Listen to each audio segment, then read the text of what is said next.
Good morning, ladies and gents. Get up. It's high top game day. Let's have ourselves a day. We got a jam-packed show for you guys, of course, like we always do. We got the Florida Gators, Billy Napier, all heading out to Mississippi. We'll see how that plays out. Then USC takes on Michigan. This game seems too good to be true.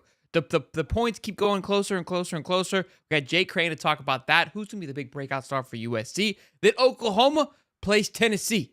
We finally get to welcome Oklahoma into the SEC. I had a little bit of a doozy on Wednesday deciding which one I wanted to choose because I hate both of them equally. And then when I try to think about it, I hate both. I loathe them equally. So it's tough for me, but I think I stand where I stand on Saturday. I don't want to see Oklahoma come in right away and just have some success. So I'm going to ride the Tennessee train for today, but that's all we're going to do. Let's go ahead and introduce and say hey to everybody. Jake Crane from Crane & Company. Jake, how we doing, man?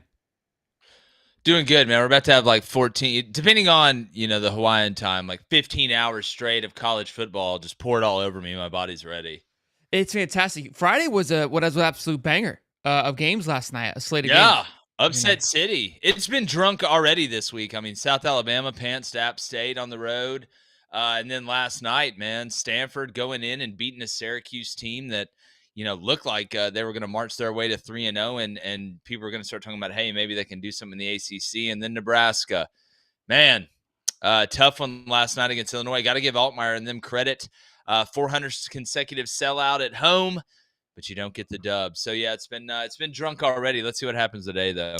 I was bragging about both those teams last week, how both teams, Syracuse and Nebraska, had a clean slate. They had a pretty easy schedule to kind of do some weird things in the ACC and in the Big Ten, but of course, they do what they did and blew that. So, Allie Peak, it's been fun for us as Gator creators. How you feeling about today?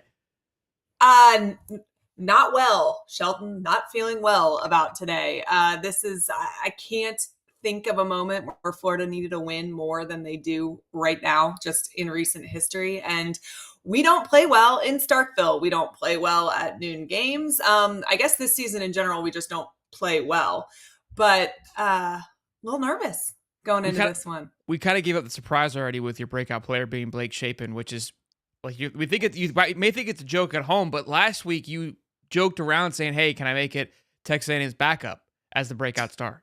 We should have. So now this week you're going to stick to your guns. Yeah, this week I'm just sorry, Gator fans. I know that I'm going to get pegged as being negative, which is hilarious because generally I get pegged as being a sunshine pumper, but we have been making opposing teams' quarterbacks look like Heisman Trophy candidates. And I really, honestly, it's to the point where I can't tell if they're that good or if we are really that bad.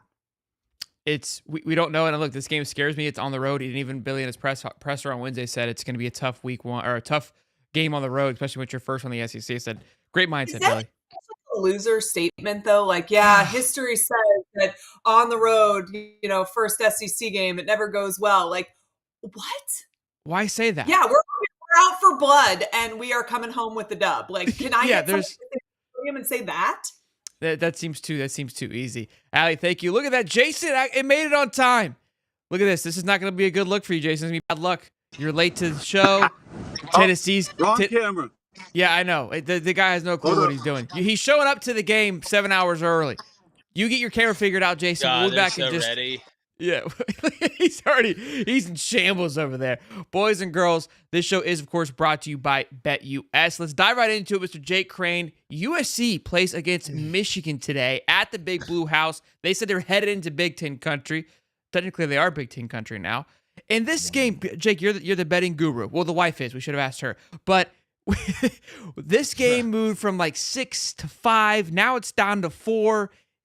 It's a weird one. Like Michigan, I think this is a lock. I'm going to talk about it later on, but what are your thoughts on that, the spread and then the game as well? Well, to me, it's a great litmus test for this USC defense. We saw them against LSU week 1. You really kind of saw the physicality return. Deanton Lynn, scheme-wise, seemed like they trimmed a lot of the fat, and the guys were able to run around and play fast, and they wanted to come downhill. It's one thing to know where to line up. It's another thing to know who to cover, but it's a totally different thing to have the confidence to be able to not only tackle an open space, but embrace the physicality. Everybody wants to play physical, but, I want to be 7 feet tall. That's not going to happen. Some defenses are able to absorb it and then put it out on the field for all of us to see, and some aren't. regardless of what you think about Michigan's offense, and this isn't some, 48 hours mystery or whatever, we know they can't throw the ball. Sharon Moore made the conscious decision, well, if we're not going to be able to throw the ball, I damn sure don't want to throw it to the other team. So I might as well put in Alex Orji, which is not nearly as exciting as it sounds in the backfield there, and run the ball. And when I run the ball, I'm going to limit possessions. I'm going to run the clock. And maybe I put Miller Moss in this USC offense into a position where he gets greedy, which he did against LSU a little bit, but got away with it. So I think that number is going down because with the new clock rules, obviously in college, it not stopping after a first down unless it's under 2 minutes going into the half or under 2 minutes at the end of the game. It's going to be tough for either team to pull away. Now, if you're Michigan, there's a more narrow path to victory than there is for USC because at least to this point, and again, we're going to find out more today, you got to feel like USC is the more balanced team. And if Michigan gets down, double digits, are they going to be able to come back? But one thing to keep an eye on in this game, Shelton and everybody out there, Miller Moss, you get a lot of rewards out of Miller Moss having kind of that gunslinger mindset. I can make every throw. I can do everything. I don't know if that's something going into this game that they really need him to take every risk out on the table, because I don't think, at least from what we've seen so far, this Michigan team can go 8, 9, 10, 11, 12 plays consistently and score touchdowns. So if you give this defense a chance to score a touchdown on an interception or hold the ball too long, which Miller's shown us, and you get a sack, strip, fumble, and scoop and score, or a special teams touchdown, it could keep Michigan in it, especially early. So Wink Martindale, he's doubled their blitz percentage at Michigan as opposed to what Jesse Minter did. I don't know why. This isn't the NFL. You don't have to sit here and create a way with Michigan's personnel to go get after the quarterback. They could do it out of base or just out of a four-man rush, which is a defensive coordinator's dream.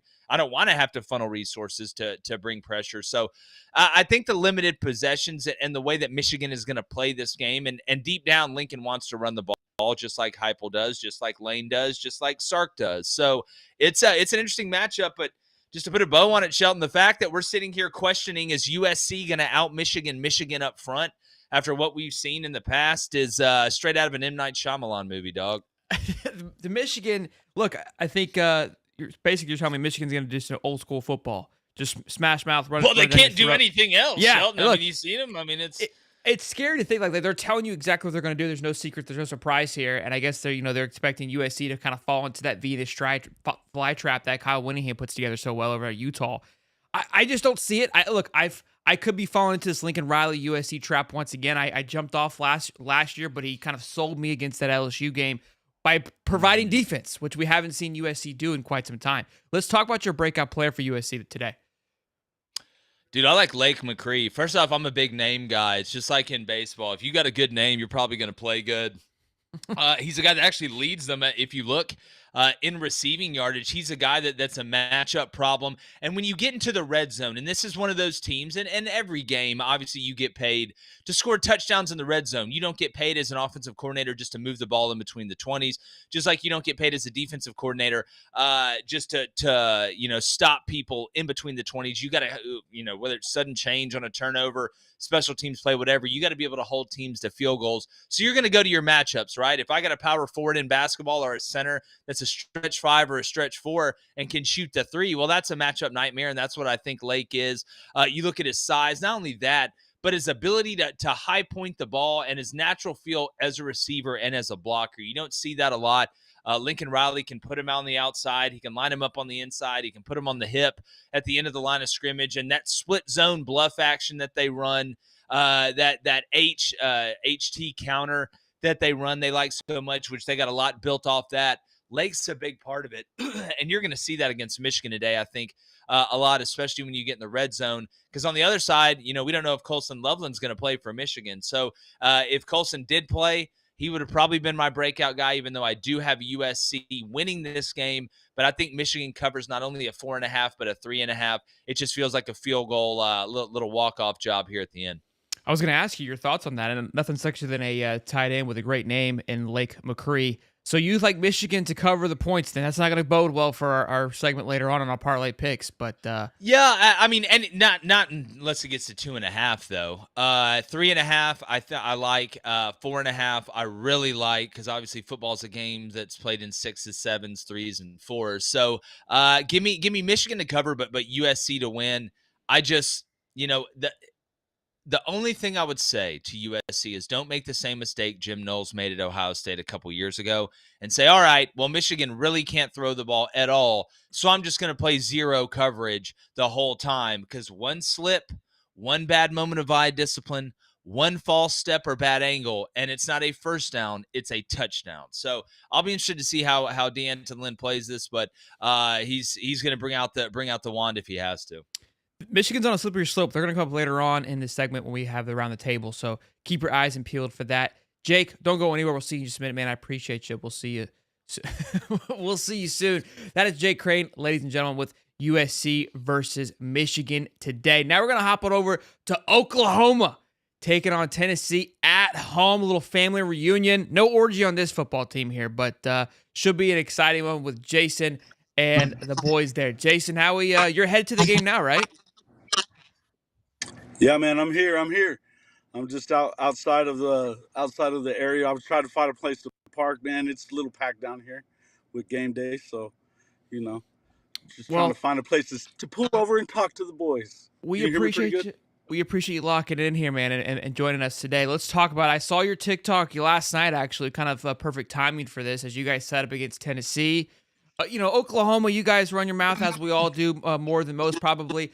But this Tennessee game, look, Tennessee fans feel like they're going to blow you out. And you even said in the TikTok, I don't feel like Oklahoma's going to, march in there and handle business. But it's not going to be a blowout either. How you feel about today against the Vols? It's crazy, man. There's 80,000 freaking views on that TikTok at this point, and there's more on the YouTube side of it. So I can't believe how crazy these people are. It tells you how very little Tennessee has won over the last 30, 40 years. You know what I mean? So it's kind of one of the things. But, it's been a lot of fun this week, kind of going back and forth with everybody. You're really getting that SEC feel.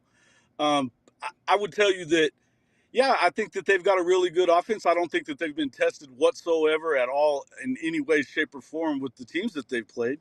But I think it's going to be a lot of fun tonight. And with Josh coming back, it kind of adds that other layer. I think it's one of the better storylines in college football this year for him to come back.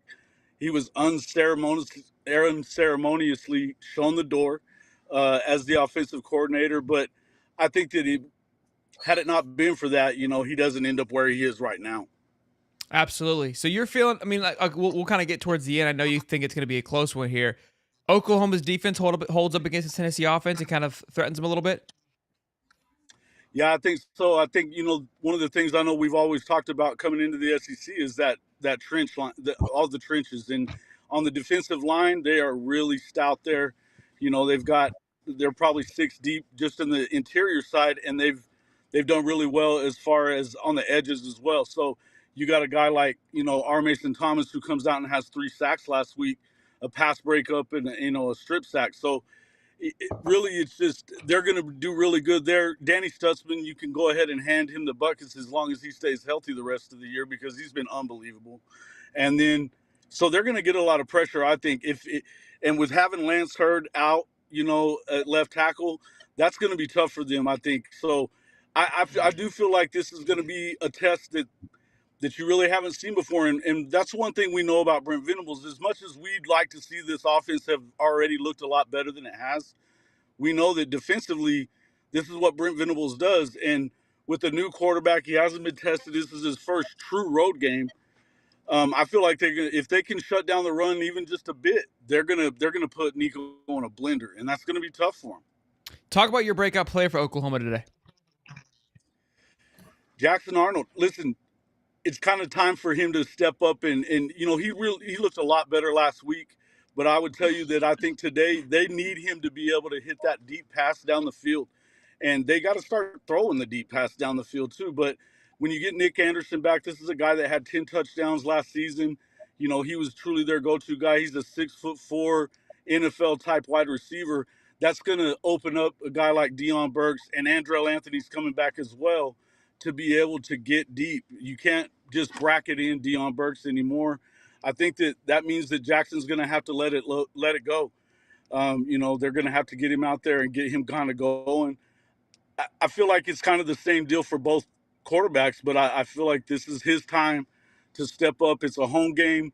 It's under the lights in prime time. It's a game day game. So I feel like it's time for Jackson to kind of step up and be who he is. I like Jackson. He's a beast. And today's, going back to yesterday and today, Dylan Raiola obviously has been getting the call, but this year is really the breakout year for young quarterbacks. Nico, obviously, Jackson, Arch Manning's getting the start. We'll talk about him later on in the show as well. Little tidbits for everybody to what to expect for the questions at the end there. But Jason, I appreciate you. Don't go anywhere. We'll get you on here in just a moment. We'll talk more about Oklahoma and Tennessee. Give me your score prediction, though, for the game before I let you go. Ooh, I'm going to go. I've been saying 31-17 OU, man. They're going to win this thing. Oh, man. All right. I love it. I love it. Let's get it. Let's go. Next up, we've got our show, which is brought to you by BetUS. And usually we have Tyler come on, Cowboy Ty. You see the red X there. I usually have him come on, do his little parlay, but he has been atrocious. He has been so bad that I had to cut him off. I couldn't do this anymore. You guys keep losing because of Tyler's picks. The guy's missing every single Wednesday. If he's watched right now, love you to death, bud. But we're tired of seeing everybody lose, okay? So I had to step in, make my own picks. Now I'm feeling a little wheezy about this USC pick, given what's happening here. But as of last night, it was +4. Again, this thing was like +6, +5, I think, early on this week. Tennessee -7, I like that. And then Utah -1 against Oklahoma State. I think Oklahoma State's defense isn't that fantastic.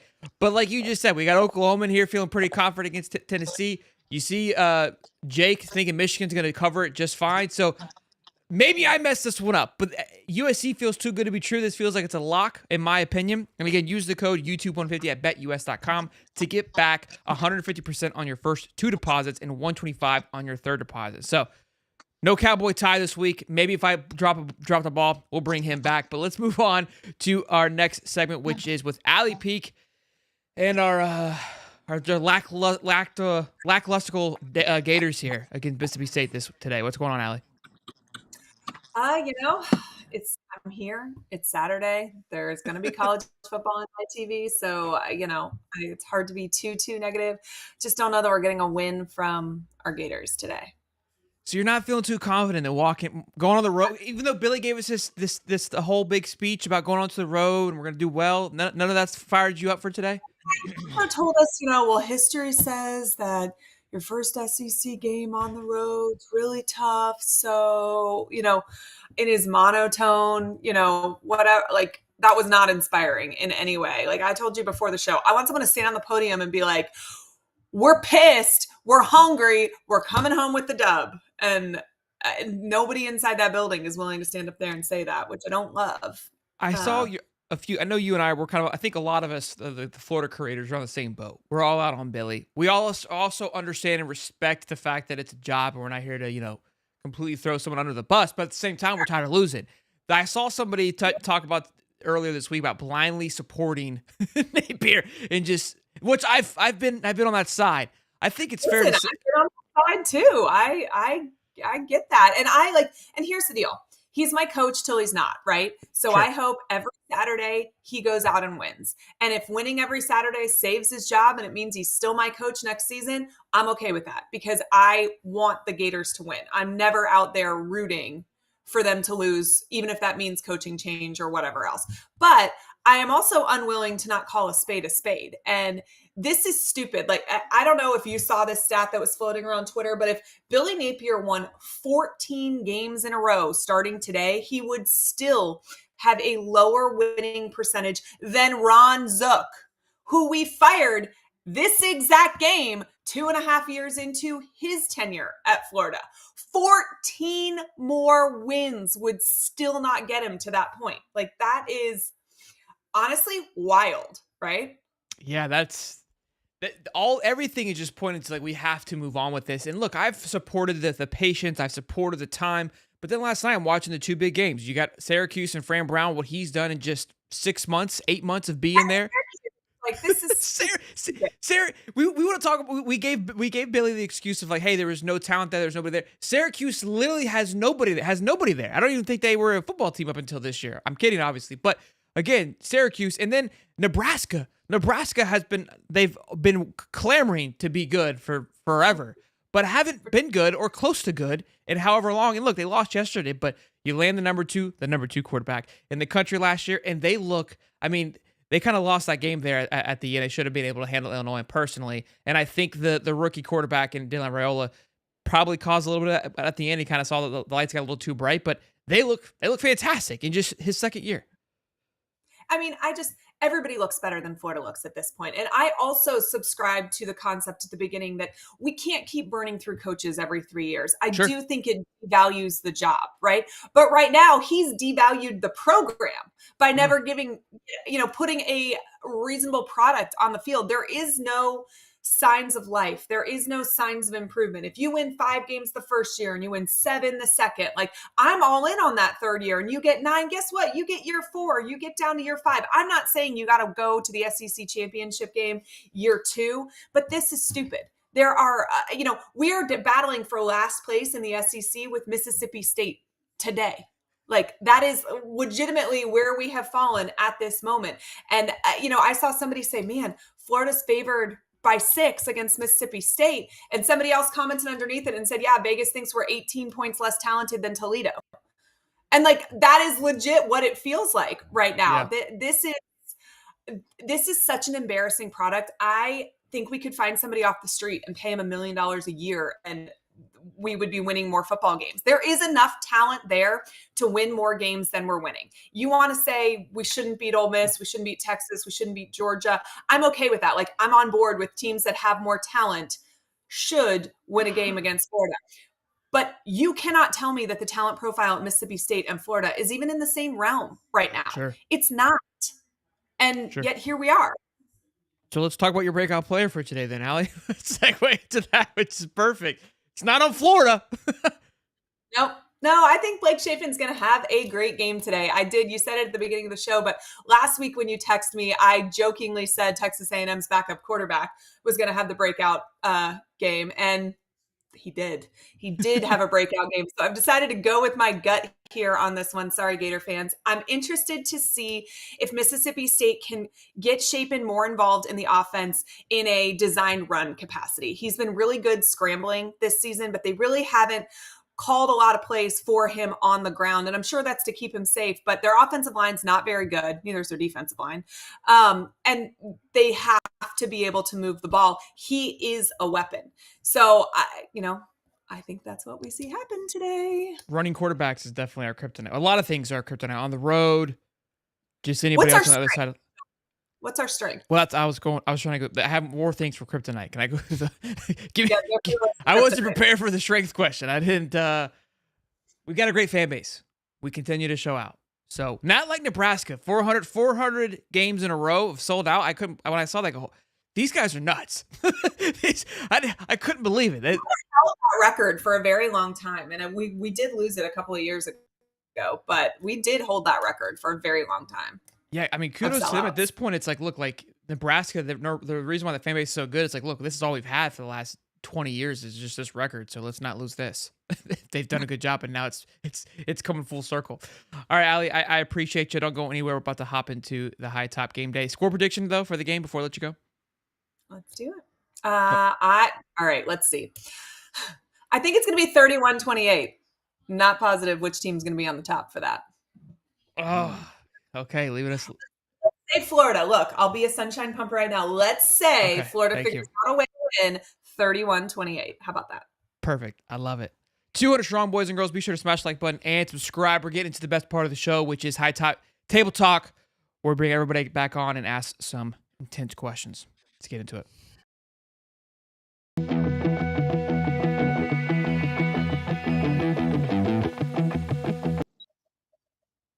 That way, I don't know if you guys know that or not, but he tunes in every Saturday to play that riff for us. So thank you, Jake.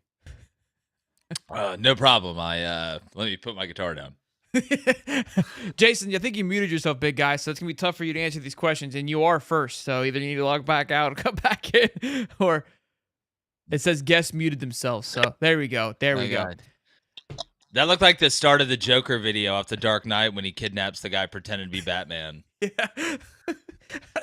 Look at me. How do you wake up this early, this dialed in? deal with that. Beyond me. Dude, I coach college football for 12 years. I wake up at 4 a.m. every morning. I've been awake for 5 hours just walking outside. Just sniffing the air. I love it. Well, Yeah. I'm excited to see how Dad Jake's gonna do. There might be a little bit of a setback. Maybe not. Maybe you're prepared for it because of all the football years. So we will see. All right, guys. For those of you that are new to the show, happy to see you. Good to see you. How this works, they get 45 seconds. I ask them a question. Whatever answers are best suited to the person that's giving the points, which is me. That's how it works. I am biased. They know that. There's no secret there. So Jason already starts off with -5, given the fact that he cheers for the wrong team. So Jason, first question goes to you, then we'll go to Jake, then Allie, and then we'll move on to there. First order of business, Jason, is who is most likely to have a more embarrassing season by the end of it? Will it be the Florida Gators? Will it be FSU, Mike Norvell? Or does Michigan start a just disgusting skid after getting walloped by USC today? Wow. Which fat kid is fattest, huh? Holy crap. Man. I don't know. I think right now it's got to be Jay Norvell after the way that they were last year and all the crap they've been talking all season, all off season to start off 0-3. Could they go undefeated to 0 the next year? I mean, that would definitely be worse. Unconquered to conquered is what we said. And you called him Jay Norvell. His name's Mike Norvell, so I had a -2 on that one. That was Mike Norvell. Yeah. Well, I guess he wishes he was as good as Jay Norvell, who also doesn't really win a lot of football games. But I would just tell you that it's got to be him. And although because Billy's already gone, right? Time. I mean, it's already gone. So I think it's Norvell. I don't know. I love it, Jake. Well, look, I think Florida State is the obvious answer. But I'm gonna give you another one. How about Michigan? How do we not go get a quarterback out of the portal after winning the national championship? You know what you got. Like I said, you got a guy named Orgy. It's not nearly as exciting as it sounds. Davis Warren's a walk-on that's starting at quarterback after J.J. McCarthy goes to the Vikings. If I'm Sharon Moore, all that momentum, we went undefeated. We finally did it. We went up the Klinko Mountain. Jim Harbaugh's gone. It's my time to be the head coach now, even though I did it for half the season. Let me go in the portal and get a quarterback that I trust while we wait for Jaden Davis to grow up enough to be the guy. I just don't know how you look at that and then say that Alex Orgy, all fall camp, he's going to be the guy. He's going to be the guy. And then he can't hit a blind kid with a fishing pole when you throw it. So I don't understand it. Allie? I mean, this is kind of like being the smartest kid on the short bus here, but I think it's got to be Norvell. I feel like Michigan's kind of playing with house money at this point. They got their championship last year, although I do agree with Jake about why could you not pull a better quarterback out of the transfer portal? But I think for Norvell, he had expectations. Everybody knew Florida was the shit show. I don't think that there's any surprises really happening over there. But Norvell, they spent the entire offseason telling us that they were too good for the ACC, crying about ESPN leaving them out of the playoffs. I just, to start 0-3, it has got to be one of the biggest falls from grace that I can even remember. And then the shit show Florida's going to beat them the last game of the season. There it is. Time. Hey, real quick, Callie wins today, right, guys? How come she gets more points for what? How does she get more points just for regurgitating what I said? I don't get it. You said Jay Norvell, which you lost 2 points, so you'd be at 8. And I did start with -5. I get it. Okay. Hey, all that's great, but they make long buses? the references of fat kids and the we're gonna get canceled some way. I don't know what's happening. I didn't realize what I teed up on the question, but here we are. Great answers. Nobody took Florida, and I was surprised there. I thought that was. I'm glad that somebody took Michigan because I think Michigan has an opportunity to be completely embarrassed given the fact. But Allie also made a good point, Jason, about Michigan basically having a championship, right? They kind of get the right off that high. She had more points, Jason. Take notes. You had 15 seconds. Fair enough. I'm just messing with Allie just because. I'm sorry. My bad. Callie wins today, right, guys? We're in consensus on that. That's like a no-brainer, right? Moneyline Callie? I just don't know how Florida State can be the favorite in any game right now. I wouldn't have them as the favorite in the spring game. I wish you had these when the clock was running, Jake. These are zingers. I'm Look, loving I got them all day, bro. It's a disorder. It's a disorder. Disorder. How did we go from there talking about this being, them potentially running the table, one of the best D lines in college football, blah blah blah blah blah, to they might not be favored in one game? It is absolutely wild. Well, when you rely on mercenaries, Allie, like there's a lot of turnover, but there's a lot of turnover at Texas. When you rely on mercenaries and it doesn't go good early, that's what Norvell did so impressive last year. He got a group of guys that really hadn't played outside of Jordan Travis, who, shocker, is really good. I try to tell Florida State fans all offseason, Jordan Travis is way better than DJU, but nobody wanted to listen. And now they want to drown him in a small puddle of water. So whatever. Jordan Travis saved their season last year multiple times. And even before that, I mean, Jordan Travis single-handedly beat us 2 years ago at Doak. So I'm very familiar with his game. All right, next up, Jake, you're going to be first on this question here. It's not, again, the big topic is not a matter of if, but when. And so now the conversation is, when is the right time to let Billy Napier go? Because people are arguing that, hey, you should wait to the end of the year so we don't have a replacements type of situation where we're bringing in just me and Allie off the sidelines to play for the game because nobody's left. Do we do it now and just say screw it and just deal with what's happening? Jake, when is the right time? Well, I mean, that picture of Billy makes him look like Hellboy's son. But as far as when to fire him, we live in a new era now with the transfer portal. So if you were to fire a head coach, he resigns or whatever, the players have 30 days to get in the transfer portal. That doesn't mean they can go play for LSU week 8. But if you're going to try and play the game of can we keep him long enough to maybe have a Bill O'Brien situation like at Boston College where you bring in a big name and then nobody transfers out, as opposed to letting guys put their name in the portal, which makes them fair game for coaches to reach out. They don't have to go through a third party or whatever. So by the time you get to when they can actually leave and go to a different school, it's already kind of done. It's basically like a recruiting process in high school. I just think if you lose to Mississippi State, you got to fire them. Like, I just don't know how you're going to have guys that want a red shirt. You already look at Wilson. I think you fire him if you lose today. Interesting you bring up the Wilson situation because obviously it comes out that he had a scope, but I was already on board that he was just playing the red shirt game, but maybe my knee. Oh, God, my knee. It's probably 6 weeks, feels like. A lot of the question Gator fans should ask is like, look, if Florida's 3-0, do these guys sit? Right? That would be that. Yeah. No, that's my thing. That's my problem. Allie? I think if they lose today, you got to do it now. Unfortunately, they're in this weird situation where because they didn't already do it, if they win today, then they miss the most opportune time to do it midseason, which is going into the bye, where you have 2 weeks to kind of get your ducks in a row. I don't know if you've been told the same thing. I've been told, Shelton, but I've been told Dan Enos will be the guy for the rest of the season if we go interim. I can't imagine letting Billy stick around to be a lame duck. You got to do something to light a fire. But yeah, you're slowly losing your locker room and you're quickly losing your fan base. And so if there isn't some sort of movement now, I think there's nobody even tuning in by the end of the year. Recruits aren't coming for visits. They have no idea what's going on. But I do really hope the UAA has some sort of plan for who they're going to hire. Yeah, I think that's the biggest thing is definitely the fan base seems to be on I wouldn't say a downward spiral, but an uphill battle to get him out, right? We're going on a roller coaster, a rocket ship, more so than a free fall on trying to quit on this man. Yeah, I mean, it's the fan base is spiraling out of control. I think we're going to be seeing a Tennessee-like revolt here pretty soon.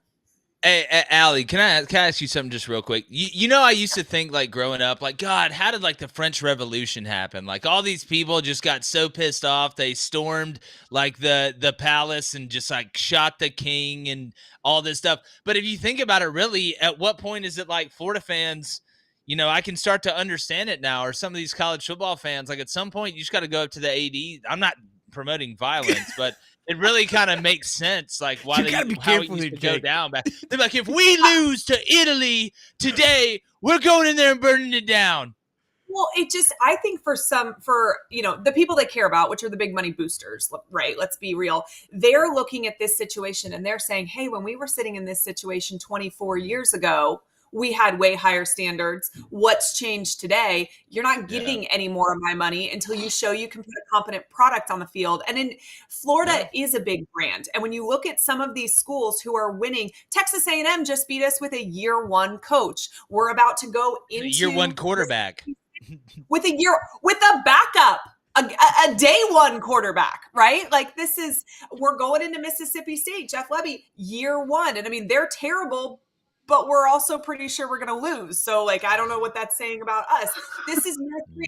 There's no improvement. There's no light at the end of the tunnel. And honestly, like at this point, it just feels like gaslighting the fans. If I have to watch another press conference where somebody stands up and tells me they tried really hard and they'll get back to the drawing board, I'm going to lose. That's what it feels like. Billy, we're being punked. Yeah, Billy said, look, I come from a middle-class family, okay? We worked really hard. Like, at the next press conference, I come from a middle-class family. My dad had dwarfism. I don't know, like, whatever, like with the politicians when they talk. I cheered for a mid-team growing up, so I understand exactly what you're going through. I just, when he stood at the podium against Texas A&M, or after Texas A&M, and they asked him why he didn't go back to Graham Mertz, and he said, we have design series for each players and we made a commitment to play the rotation we decided regardless of outcome.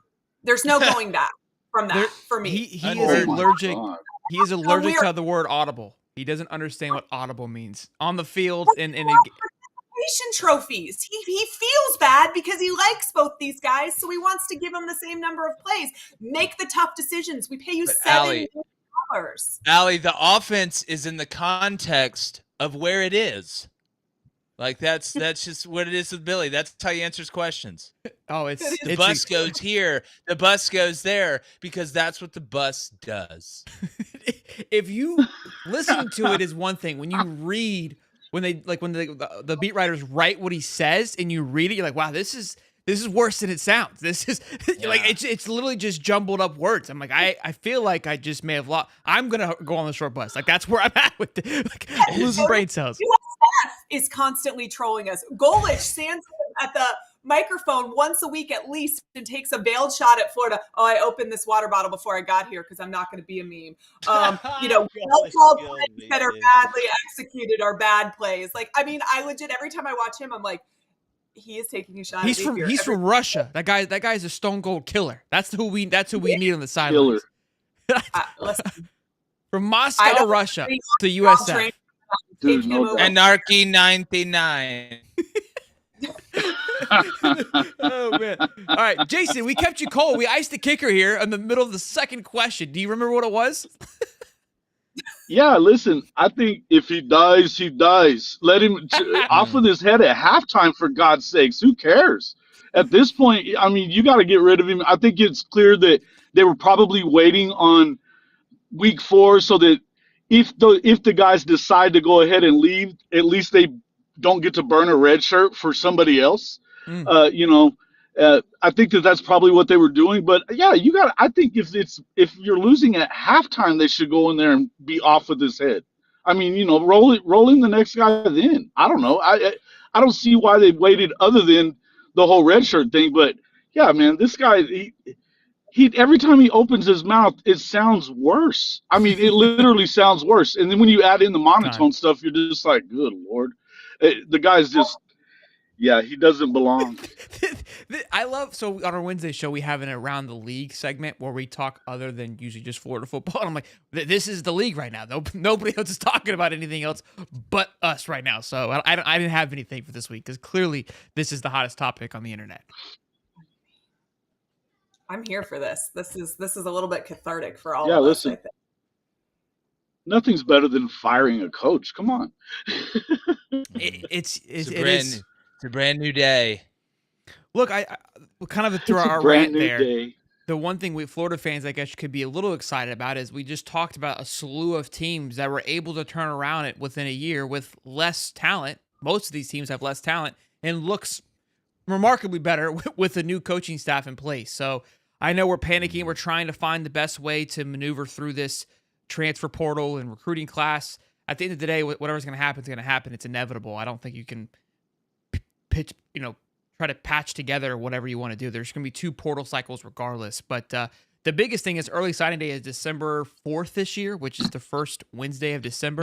See, that's the new signing day. That's like the biggest pet peeve of mine. There's no more early sign. That's signing day. Then you got late signing day that's in February. I agree. Like, you don't have to that's yell the at me, new Jake. I'm just signing telling day. you what it's called, okay? It's early No, signing. Shelton, you get it right, or you're grounded. It's going to be the second signing day probably soon because they're going to move early signing day to July. So that's going to be Yeah, that's that'll be what's happening. tomorrow. Yeah, that's what's happening. So it's hard to keep up, but we'll see. Maybe with it being so early, maybe the second signing day gets some more life. Probably not, but a boy can dream when we're in this predicament here. Last question. Last question. We're gonna start with you, Allie. Today we've got a quarterback war happening. There's been a ton of QB1 conversations. DJ and Graham Mertz at Florida. Then we got the Texas A&M last week. Arch comes in, looks like what everyone thought Arch would do. Most people thought what Manny would do. Now he's getting to start this week again. It's against nobody. But is there going to be a conversation if he goes out there and looks lights out? He's already worked his way up in the Heisman conversation to tie with Quinn Ewers, of both are equally favored to win the Heisman. Is this going to start a QB1 drama for Texas, or is this Quinn's job no matter what, regardless if Arch wins it today? I think it's Quinn Ewers' job, and I think that Arch Manning is the future. And I think that there's no controversy there between the two of them. I think this is something that's manufactured for fans. I don't love the concept that you lose your job because of an injury. I think Quinn Ewers is incredibly talented. He's the guy for now. Arch is the guy for the future. And he comes from the pedigree that fully understands that too. And so we saw last year what happens when your backup stinks with FSU, right? Like we saw what happens there. Texas has the absolute best problem in the country to have. Your backup quarterback is good, right? But I don't think there's any controversy here. I love it. That's a good problem to have. Would love to have just a little bit of taste of it. Jason? Nope, you're wrong. There is a lot of controversy down in Austin. 2 of the first 3 plays from scrimmage were touchdowns, and one of them was like a 70-yard run. You haven't seen anybody at Texas do this in forever. I'm telling you, they're going to get through these next couple of games with Arch playing, and God, I hope that Quinn comes back. I got to tell you guys, I love Quinn now. I love Quinn. This is who I want to play. It's got to be Quinn Ewers, but it's not going to be Quinn Ewers. It's probably going to be Arch instead. I had to give him an extra point. He had a whiteboard ready. He made a sign. He made a sign. The guy does it every time. I was like, the way he gets a sign this time. Yeah. He didn't even know this question was coming up. It's incredible. Jason, I'm ready to go to Jake. Jake was rolling his eyes. He's just sitting there just spewing, ready to go. If I'm a Texas fan, I wouldn't take advice from a guy wearing that hat. I love you, Jason, but I don't think you have their best interests at heart. I respect the reverse propaganda. Right back at you. Hey. Look. No, I get it. Look, at the end of the day, Sark's the one that's going to make the decision. He realizes that if Texas is going to win a national championship this year, it's going to have to be Quinn Ewers. Allie's right. Arch is going to be the answer down the road. But with Quinn's injury history, you really need to open up the full menu for Arch. Sark said he was going to do it so he can get used to operating at the pace he would have to if Quinn did have another injury, which we've seen happen in the past, and Arch had to be the guy going forward. I will say the element of Arch running, I think, adds another wing to the Department of Interior offensively for what Texas wants to do, but by no means are they winning a national championship with Arch this year. It's got to be Quinn. Even though Arch hit 27 They're not miles winning an hour, a national championship with Quinn either. They were one pass away from playing in it last year. They're not doing They're it, one bro. pass away. They're going to win it with Arch. Look at you. Oh, okay, Goebbels, please keep going.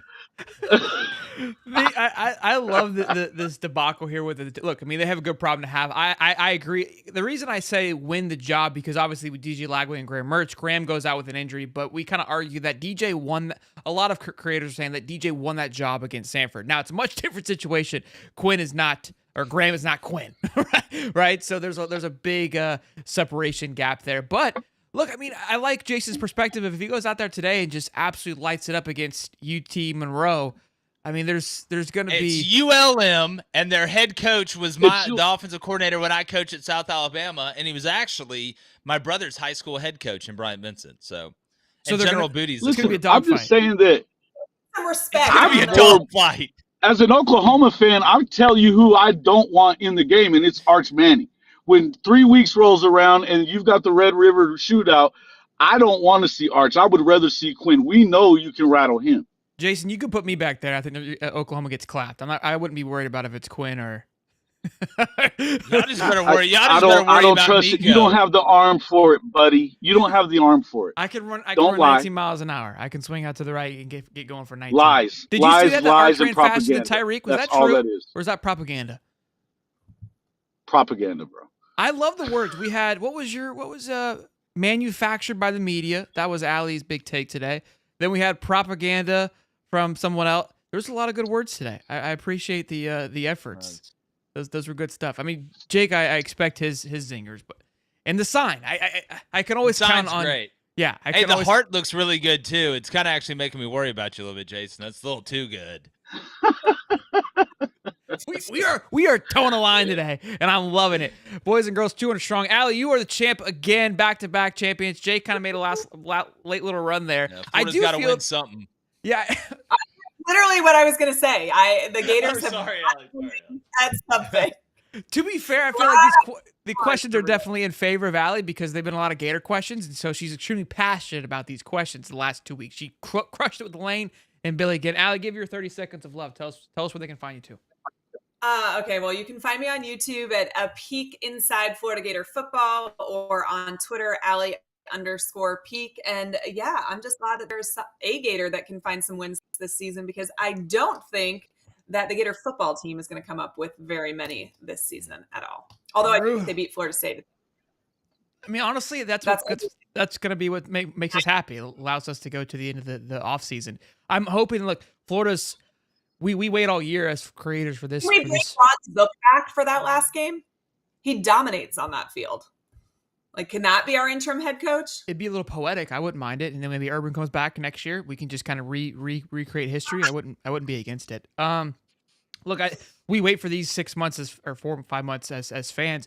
But Florida fans, we make our living in the offseason, apparently, because that's the most exciting it is for us. Jake, tell them where they can find you, man. Yeah, really easy. Crain & Company, CRAIN, and Company. I think you know how to spell that. On YouTube, Apple Podcasts, Spotify, Roku, Sudoku, I'm not technologically smart at all, but just Google it. You'll find it. If you had to rank your brothers, I always make fun of my boys that have brothers and brother 1, brother 2. Who's brother 1 and brother 2 out of you and Blaine? I mean, I'm the best looking and the smartest, so I don't know what other way there is to rank it. We gotta get. Would he be down to come on? I get both you guys on here. Yeah, Blaine will be down to come on with that dashing mustache. Maybe we just get the Crane Boys and just do a full out show. Oh God, yeah! You want to talk about toeing the line? You want to talk about toeing the line? We would burn the whole show down. I'll reach out. We'll figure it out. We'll set up a weekend. Right. I think that'll be a hell of a Saturday. Jason, tell them where they can find you. I appreciate you hopping on the road even though you were late. Hall of Fame college football. It's right here on YouTube. I don't know. I don't even want to talk to you. I keep coming on this show. You keep screwing me over on the points. I got a new sign for you. Fuck you, Shelton. Fuck you. It's a kid's show. Yeah. I love it. Well, I appreciate you guys. You guys be good. I'll let you guys go. You can sign off for now. I appreciate all three of you for hopping on and being with me on this beautiful Saturday morning. Good luck to your teams. Good luck to your teams today, guys. We'll see you. Cripple fight in Starkville. Let's watch it. Oh, goodness. You guys be good. Have a happy Saturday. Boys and girls, hope you guys enjoyed the show today. Fantastic group of people there with Allie, Jake, and I guess Jason at times. Hope you guys enjoyed the show. Be sure to smash the like button, subscribe. This show was brought to you by BetUS. Have yourself a good Saturday. Grab a beer, grab some food. Hug your loved ones. I'll see you guys. Peace and love, baby.